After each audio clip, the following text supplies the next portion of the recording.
Hello. आज इथे आपण बनवूया चांगले दूध फाटल्यानंतरला बरेच जण तो दूध फेकून देतात. तुम्ही काय करता? आज इथे माझं दूध तसंच फाटलं होतं.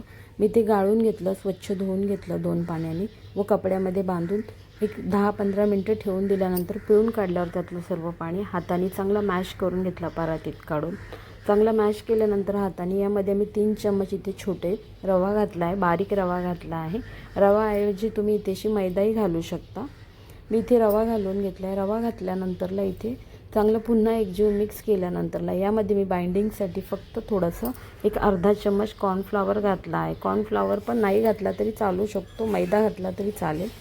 कॉर्नफ्लॉवर घालून पुन्हा चांगलं एकजीव केल्यानंतरला यामध्ये इथेशी मी खायचा सोडा घालून घेतला आहे, बेकिंग सोडा व बेकिंग पावडर घालून घेतली आहे व एक बोट फक्त घ्यायचं असं मी बोट बुडवून यामध्ये घालून घेतलं व छान मिक्स केल्यावर यामध्ये फूड कलर घातला आहे. का तर मला कलरफुल बनवायचं होतं.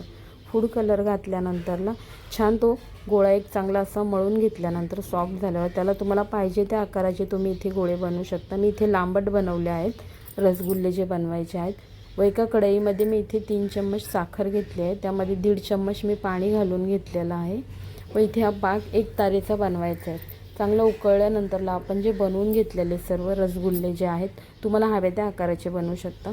ते यामध्ये एक सोडला आहे, आधी एक सोडला आहे, बघितलं आहे की फुटत नाही ना यामध्ये. तो एक छान वरती आल्यानंतर बाकीचेही मी सोडून घेतले. चांगले 20 मिनटं मी गॅसवर उकळवून घेतलं व मध्ये मध्ये एक पळीने मी इथे थंड पाणी घातलं आहे. थंड पाणी म्हणजे फ्रीजमधलं पाणी घातलं ना की आणखी छान सॉफ्ट होतात.